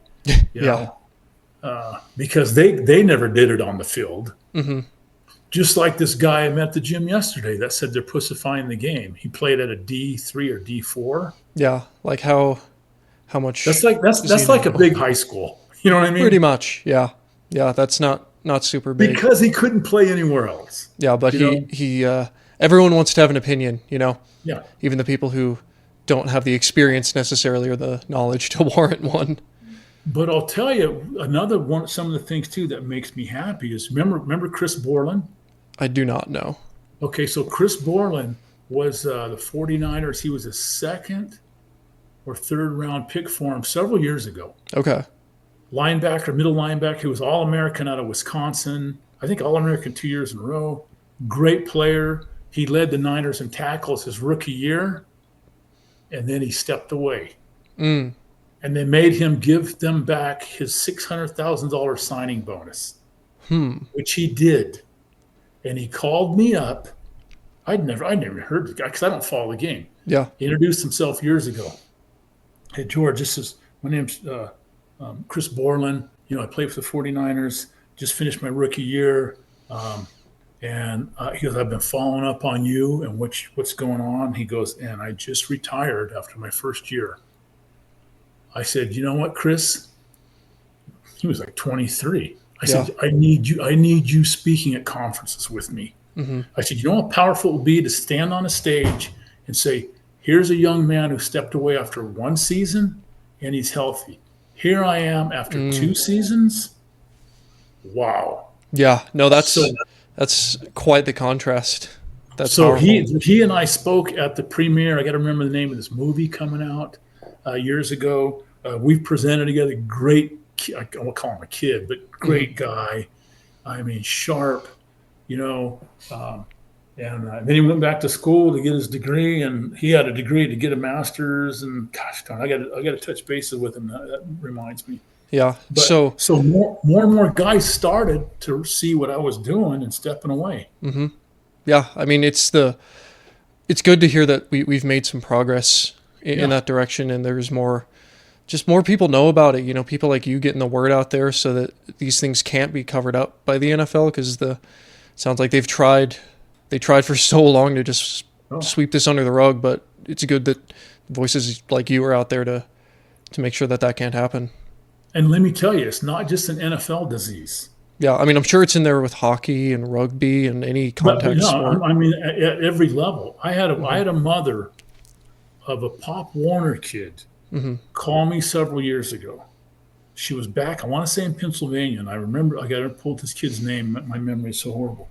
She called me up, and she says, George, she goes, and she was livid. She says, my son struggled. He only played Pop Warner, but he struggled after he got done playing with depression, anger, explosive issues, blah, blah, blah. And no one would listen to her. And she said, doctor. And then one day he tells his mom he can't take it anymore. And he runs out of the house. She drives around town at night with a flashlight, looking in trees for him, hanging. She comes home. He hung himself in the backyard. And she goes, I'm on a mission. I said, I'm with you. Mm-hmm. I got to remember her name. And she has spoken years later at a congressional hearing. I said, I'll do everything I can in my power. So it's not just, and then I'll tell you what. How old was he? 15. Oh my gosh. Yeah.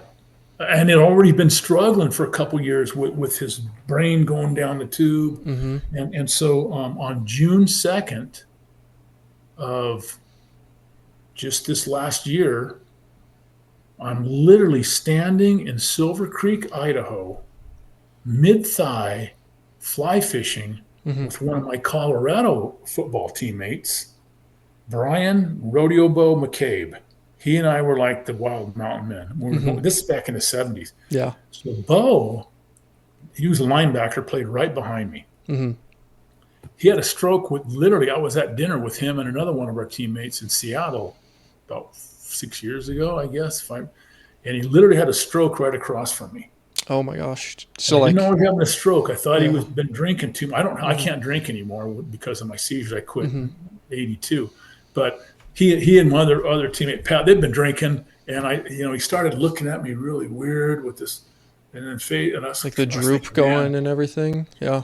But here's the crazy thing. So before games, because Rodeo played linebacker right behind me, and part of my job was to keep the offensive lineman off of him so he could make tackles, right? I was a defensive tackle. Mm-hmm. We had this little thing before games. He used to tell me, he goes, man, Visk, he goes, just watching you get ready. He goes, I get so pumped up.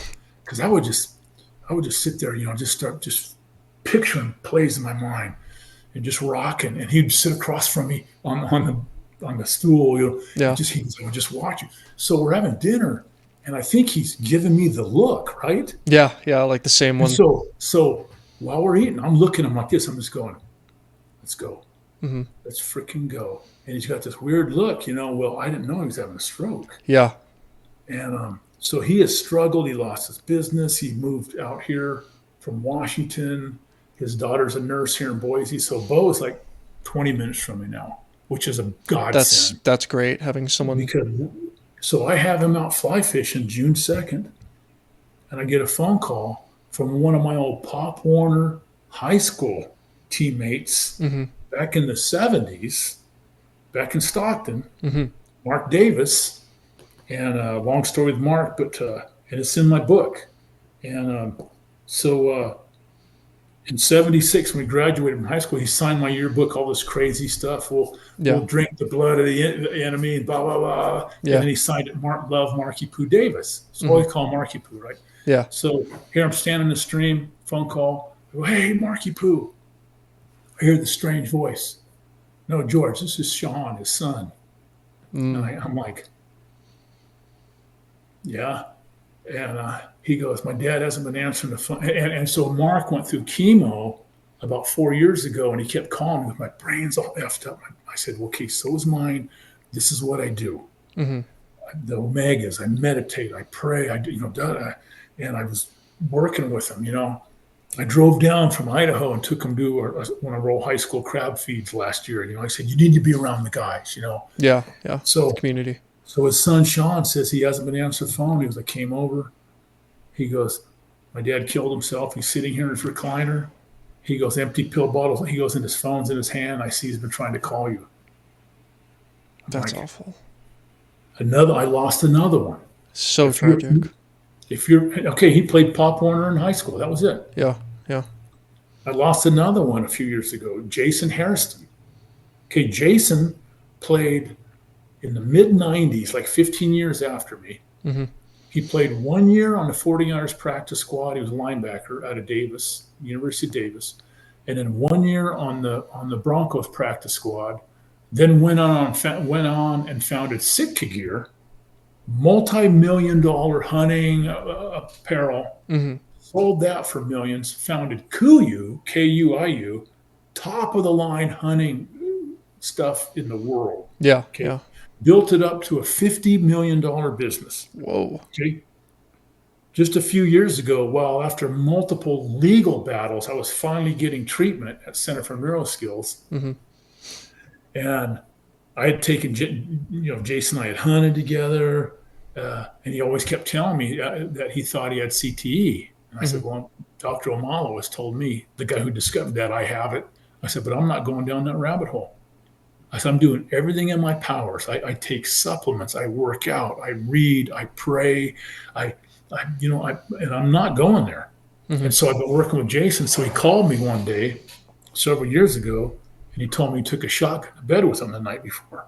Mm. And so I was driving. I turned around. I said, meet me down at the hyperbaric clinic in Sacramento. Yeah. And he meets me down there. I introduce him to Mike Greenhall, who I call Brother Mike. Mike treated me for years after the 49ers work comp carry the travelers quit paying for my treatments. Mm. And Mike, I slept on the floor there for 2.5 years after I lost my home. After I lost my kids' home. Brother Mike has been a godsend to me. Yeah. So I meet Jason down there, and he's just like, I know I have it. I'm losing my mind.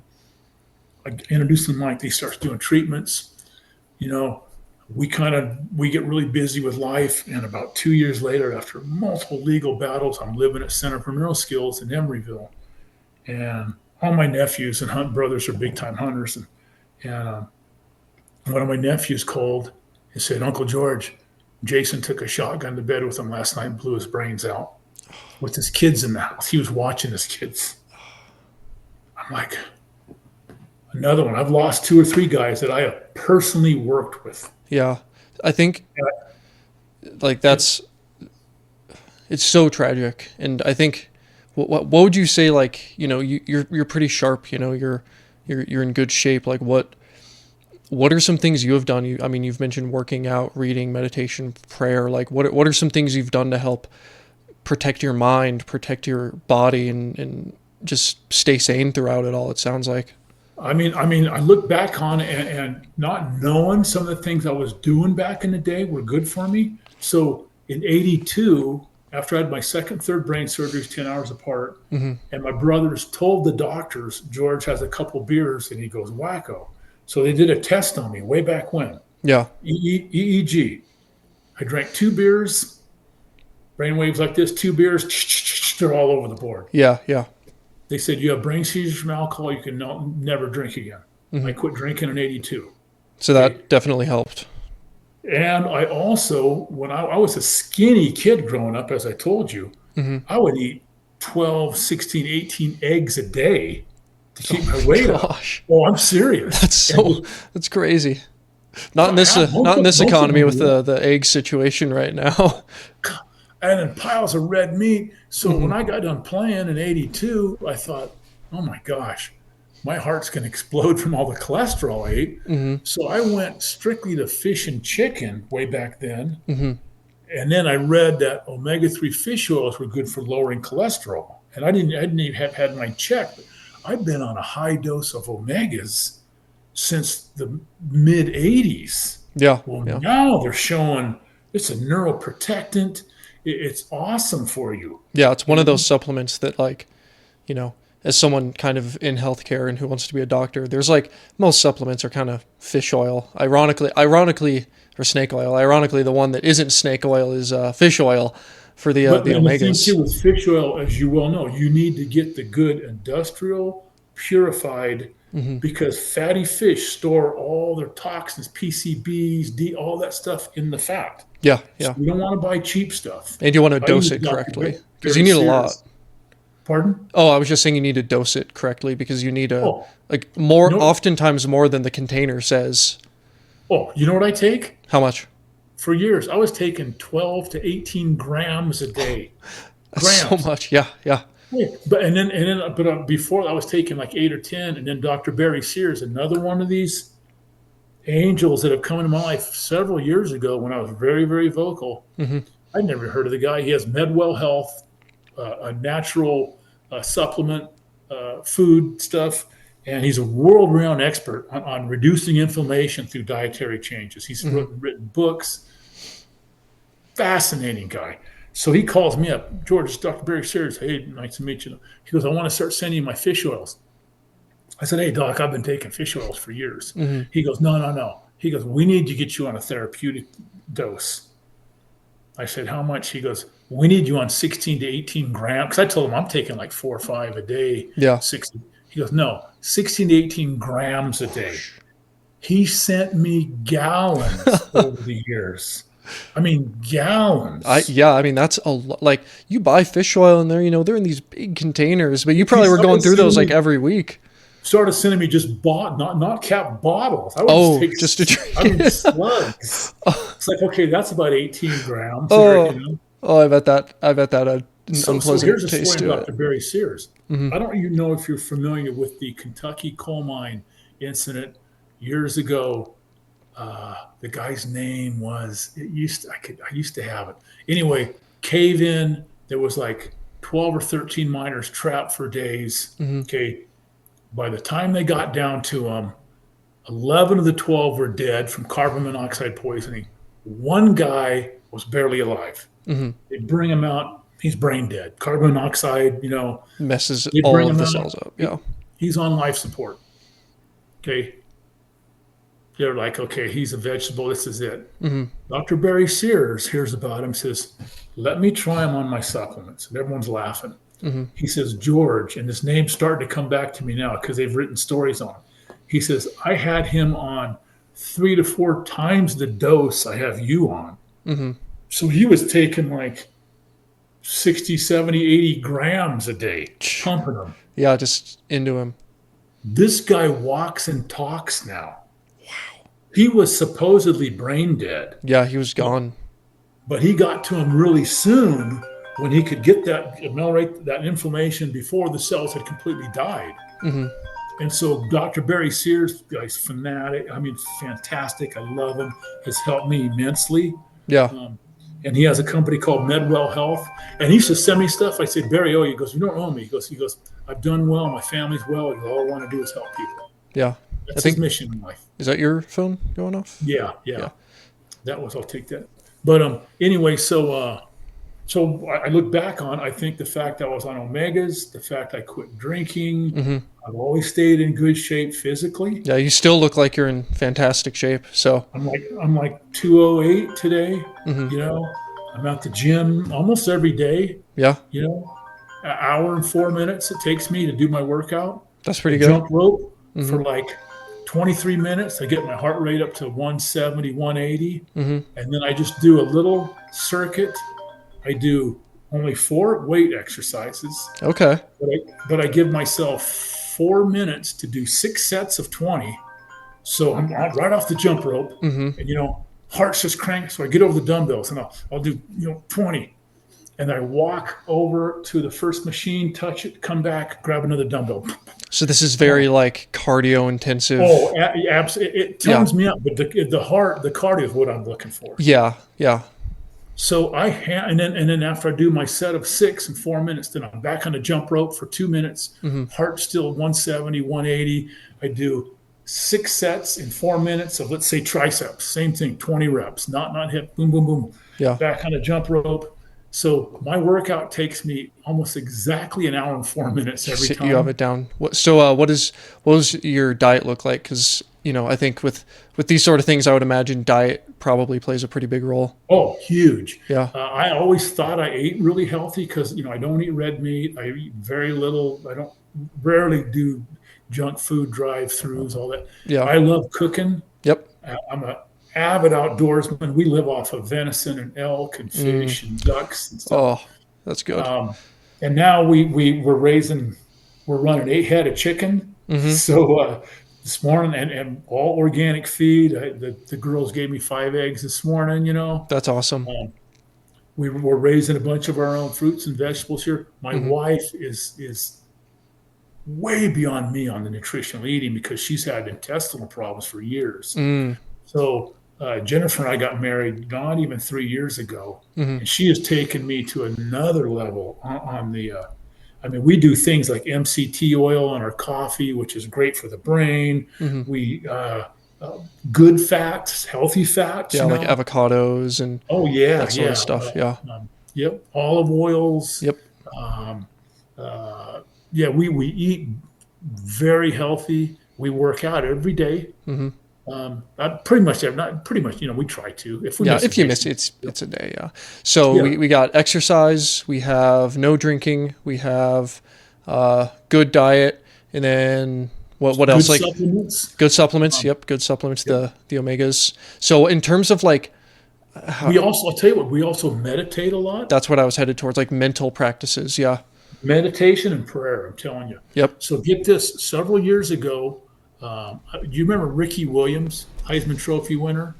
I don't know. Great running back from Texas. Great went in the NFL. Great running back. And then he stepped away at the peak of his career. Hmm. He wanted to get in. Ricky's a different kind of guy. He was smoking a lot of marijuana, Hmm. which all of a sudden the NFL. But he has some stuff going on, and that was the one thing he found that helped him concentrate more. Yeah. And I've so heard that he from a lot of stepped people. away.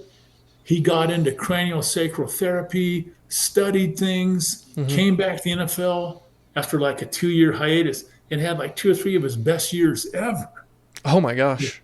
Then he really got into this craniosacral stuff, right? Hmm. Hmm. I don't know. I can't remember. Time frames are hard for me, but it was several years ago. Yeah. And I never met him. He played years after me. He calls me up. He says, George, introduced himself. Another one of these angels in my life. Hmm. He says, Ricky Williams, he goes, I'm doing this craniosacral therapy, intensive week-long therapy. I want 7 former NFL players to come out to Florida We got everything covered, and I want to put you guys through this treatment stuff. Yeah, tell me about So, that. What does that look like? okay, so I fly out there, and we all knew Ricky was a little different guy, right? Yeah, yeah, And so um, this craniosacral stuff, I'm thinking, what is this, like voodoo stuff, you know? yeah, yeah. But I've tried anything. I've tried electroshock therapy, near infrared light therapy. Hmm. Right now I'm doing neurofeedback. Okay. Um, I've done all kinds of stuff. If it works, I write up about it. If it doesn't work, I say it didn't work for me, but it may work for you. Yeah. So we go back to this week long session, and they had 7 of us in one big giant room. Okay. There's 7 tables. We had anywhere from 3 to 4 craniosacral therapists on us at once, Hmm. 7 hours a day. Oh my gosh, that's So how intense. this works is it's not like chiropractic stuff. Hmm. It's touch to open up various systems, your lymphatic system in your body. So that, like, Hmm. it would work like this. I'm laying on the table, and I've got one therapist on my right ankle, with just a little bit of pressure on my Achilles tendon. Hmm. And then one may have his or her hand underneath the shoulder, Yeah, and then another one may be, various pressure points that they know about. yeah, But there's no real pressure, and you just let your body's systems work, right? yeah. It sounds like very Eastern medicine pressure point It type is. stuff. He's Yeah, really into the Eastern stuff, right? yeah. So the second night we're there, and they kept all of us ball players away from all the therapists and all that. So we Hmm. would have dinner together, And the second night, and we're talking some studly guys that have played 10 and 12 years and were great players, and we're eating. It's kind of quiet, right? Hmm. All of a sudden, one of the guys said, "What's going on?" And then everyone's going, "What are you feeling?" Because no one wanted to say anything, Yeah, yeah, yeah. And they're going, "Man, hey, stuff's coming out of me, and things are happening." And we're like, "What?" Hmm. And man, I tell you what, it got so intense. One of our guys, who was a 12-year vet fullback who actually blocked for Ricky, Hmm. he broke down in tears one night. He goes, "I can't take it," and he left for a couple of days. Mm. Too many things were coming out of him. You know what I Was it mean? like emotional stuff coming out, or? Emotional, Yeah, well, you name it, all kinds of stuff. yeah. And then he came back the last couple of days. But it got to where I learned how to work with the therapist, right? Hmm. And so I go in there one day, and I get headaches a lot. Yeah, Now that's a precursor to, if the headaches continue and I start puking, then I go to the hospital because my shunts. yeah. So I had this headache for like 2 or 3 days, and I learned. And Ricky brought me back a second year. I was the only guy he brought back a second year. Hmm. So I learned, man, you get on that table, and you gotta work with these people. They'll go, "Okay, what's going on?" And everything's really quiet, dimmed lights in this room. Hmm. It's a very sedate area. And so I went in one day with this pounding headache. They go, "Do you have anything going on today?" I go, "Yeah, man, my head's killing me." And we're just talking like this, and I've got my eyes closed. Yeah. So they've got their hands on me, and one of them said, "What can you do about it?" And I got, "Nothing." I said, "I've got VP shunt, I've got tubes in my brain, pressure builds up, blah blah blah." And then one of the therapists says, "You sure there's nothing you can do?" I said, "I got this blockage." They go, "Can you take it out?" So I know this sounds crazy, Hmm. but I'm laying there. Now, this is my second year down there, so I'm like, I'm a believer. Yeah, yeah. So in my mind, I put myself inside of my ventricle, Hmm. okay? And I Yeah. know inside the ventricles in your brain, there's little villi, little hair-like structures. Yeah, that's going to be the choroid plexus. That's what produces Yeah, the CSF. you Yeah, got it. yeah. Yeah. And so I pictured I'm in this room, Hmm. an opaque room. It's full of fluid, and there's little like tentacles hanging off the walls. Hmm. And then they ask me again, everything real quiet. "So what do you see?" I said, "Well, I'm in this room. It's just kind of opaque. I'm looking around, and I go, I see this opaque wall at the end, Hmm. and so, which to me that was the blockage in my brain. Yeah, yeah. And they said, "What can you do about it?" I said, "I don't know. I need to remove it." I walk up to it, And in my mind, I can feel it. It's Yeah. like, wow, it feels like wax, Mm-hmm. And again, real quietly, how can you get rid of it? In my mind, I look around and there on the floor of my ventricle is a pick. Okay. Yeah. So I pick this pick up. Mm-hmm. And again, they're just talking to me very quietly. And I said, well, there's a pick here. Well, what are you going to do with it? I said, I'm going to try to bust this blockage out. Mm-hmm. So I start smacking it, and big chunks of wax are coming off, right? Yeah. And I'm doing this. And as I dig through it, when I punched through the other side, it went, fluid started. And at that second, my headache went, and Wow. before I said a word, the therapist down on my ankle said, oh my God, what just happened? Everyone could feel this release in my systems. Mm-hmm. And I'm like, I mean, all of them go. And I said, wow, you guys, my headache's going. And they're just going, they said, we just felt, I mean, that's like I a don't spiritual wanna explain release, you know? Yeah. Yeah. So I'm a firm believer in craniosacral therapy. I don't know how it works with just one therapist. I tried it when I came back to Sacramento, Mm-hmm.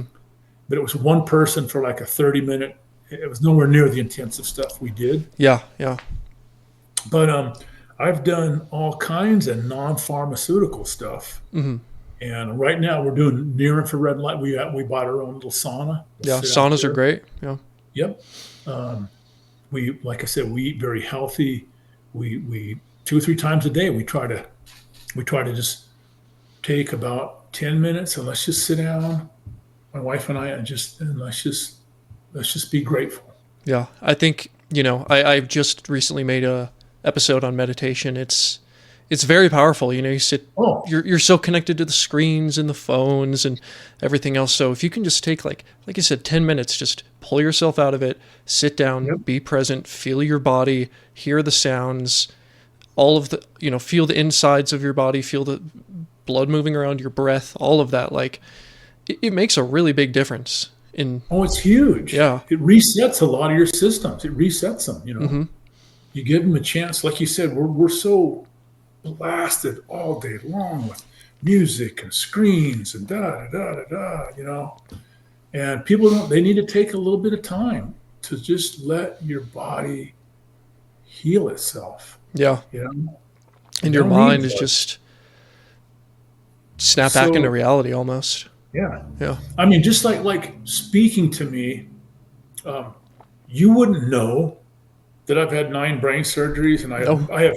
When they do scans on my brain, there's huge areas that are like holes where there's no metabolic activity and stuff going on, and doctors just go, "Your brain looks like Swiss cheese, but you function so well." Yeah, I mean, the fact that you've had the experiences and surgeries you've had, the fact that you've had over a year of missing memory, and I mean, you struggle with short-term memory loss now, but I feel like that's that's kind of pales in comparison to what I feel like the state you should be in, which would be a far worse state. So you're doing exceptional as far as I can tell. So whatever you're doing I should be dead. Yeah. I should be dead many times over. Yeah. But, so what advice would you give to people, in football or just who have had traumatic brain injuries or who have gone through some of the stuff that you've gone through? Okay, here's the saying that I use. This is an old football saying: Mm-hmm. short, choppy steps. And in football, what that means when they train you up from the first year out there, when I do my talks, Mm-hmm. and sometimes I'll have 450, 500 neuroprofessionals from all over the country, Yeah. and I'm giving an hour-long presentation, little knucklehead me. And when I get to this part about recovery, I'll tell people, don't worry about, okay, you get brain damage, you're in a car wreck, and all of a sudden you were a dauntless, whatever you were, a truck driver. Now you can't drive a truck anymore. Mm-hmm. Okay, don't worry about getting back driving a truck. Just learning. If maybe it's one step today, Mm-hmm. and then tomorrow 2 steps, and then maybe after that, maybe it's learning to read half of a sentence. Yeah. And then next week, shoot for a full sentence. And just take little short, choppy steps, because like in football, they'll teach you. So when I'm doing my talks, I'll get entire audience to stand up. Mm-hmm. I go, now follow me. I'll say feet shoulder width apart, and I get people in suits and ties shoulder width apart. Yeah. I go, if you're right-handed, put your right toe even with your left instep. Okay, Mm-hmm. and they'll do that, and then I go, okay, now when you're standing there, I said, okay, you got your feet balanced. I Yeah. said, now stick your chest out, your head up, and your butt out, and just squat down. So that's a hip position. You want, you're balanced. You got strength in your legs. Mm-hmm. In football, if you take a long stride like this, Yeah. like I'm falling over. You can push me over with a finger, Mm-hmm. but these short, little, choppy, powerful steps. That's how you block. That's how you tackle. So I'll have entire conferences. Yeah. Will follow me. Yeah. Everyone going short, choppy steps, and I'll just say, you take short, choppy steps to recovery. Yeah. Don't worry about throwing an 80-yard bomb to score. I tell people, think about this. If a football team only got 4 yards of play, no more, no less, but got 4 yards of play every single play, they would never lose. And I'll tell you why. Because every single time they got the ball, they would get a first down, and they would be eating up the clock. They would score every time. Yep. So unless the other team actually did the same, you would win. You would have, because you would never be stopped, and you'd eat up the clock too. Yeah. I mean, I think even if they scored, you're still gonna take it down and score again. Yeah. I mean, this is advice that is so. It's so widespread and wide-reaching. It's if you're trying to recover from something, if you're trying to get better at something, it's like you said, you don't throw the Hail Mary 80-yard pass out of the gate. You take these short little micro steps forward, and it doesn't seem like much in the moment, but it's progress. It's headed towards the right direction, and if you just keep doing that over time, you'll be surprised how far you get. Exactly, and it works for business too. Yeah, works for everything. Okay, look, we want to make another $6 million next year. Well, how are you going to do that? Mm-hmm. Well, you do that by let's up our weekly invoices by whatever it is, 8,000. Don't worry about bringing another million next year. Let's just focus on this week, and if we missed it this week by 2,000, let's shoot for 10,000 next week and make it up. Yeah. So short little steps. Yeah, short choppy steps, man. And then just know that. As again, I steal a lot of quotes from my hero, my 94-year-old. She wasn't even 5 foot tall. My mom, Big Rita, I called her. Right? Yeah. Tough as nails, devout.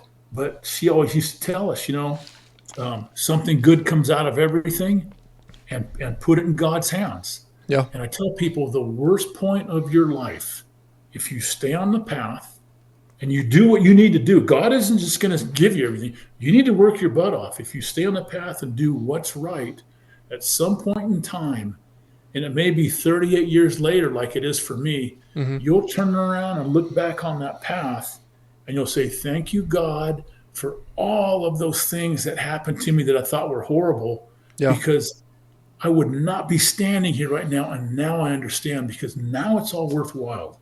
Yeah, I have an amazing life right now. I'm back with my kids. Everybody, I mean, I could have died years ago under an underpass. Yeah. Still drinking, on the deathbed when you were given last rites. I mean, you're So I mean, just you got to do your part, work your tail off, but and it may be not what you think you're supposed to be doing. Yeah, you may get steered off somewhere else. Yeah. But he wants us to succeed. He does, and he'll guide us that way. God didn't come down here and die on a cross to just say, okay, because I don't want you guys to do well. Yeah. So, boy, if that's what I could tell people, that's what I would tell them. Excellent, George. It's been a pleasure talking to you. What's next? What's next for you? You have your book coming out. Yep. So I've got several big book signings. So I'm speaking at that conference, the Athlete Interrupted Conference at Sacramento State on the 22nd of this month. Okay.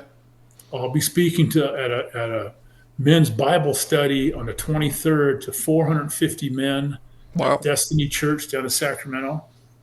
The next night, I'm speaking at 2 different sports bars, and these are book signings too. And then, gosh, I'll have to look. I've been doing, I've probably done 18 podcasts in the last month or so. Yeah. Thank you for reminding me that I had one today. Of course, yeah. I figured it was something like this. But well, here was the thing too. I think I told you I started working to finish my book yesterday at 4. That's right. Yeah. So you've been I worked till 6 o'clock this morning. grinding And I had all 2 day and all hours night. sleep, and then I was trying to get caught up on stuff, and I was just like, It's all good. And then socials. Where can people find you? Where can people hear about you and read more? so they can go. Okay, so my book is coming out, and there's a limited edition collector's item. It's a hardcover copy, and they can pre-order it at just georgevisger.com. And if you go to that website, it has stuff you can book me for talks, and there's information on me and what have you.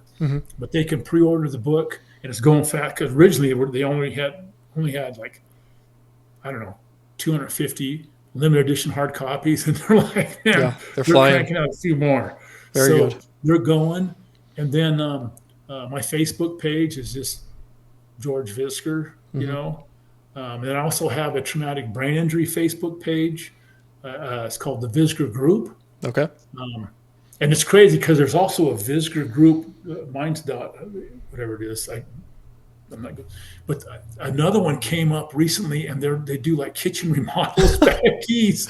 Oh, that's a little different than what you're doing. Yeah. So we got the they go to my Facebook Facebook page. Yeah. I'm always posting stuff, and and order the book. Yeah.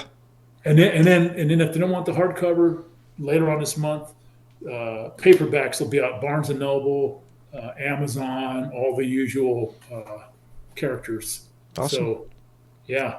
All right, George. It was great talking with you today. I think so much excellent wisdom, so many great stories. I think what you're doing is excellent, and what your message is something that a lot of people need to hear, and just the treatments and the things you've been doing and found helpful. It's great stuff. I'm really happy I got to talk with you. Me on. I truly do. And when the book comes out, I'll send you an autographed copy. Oh, thank you. That's very kind. No, I appreciate what you're doing too, being able to give people a voice, Yeah. So awesome. Send me the link when this thing comes out. Send me the link, and I'll post it and get it out there too. Absolutely, of course. Yeah. All right. Awesome. Well, you have a nice night, George. Appreciate it. Yeah.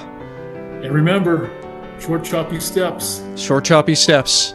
Good stuff. Bye. All right. Take care.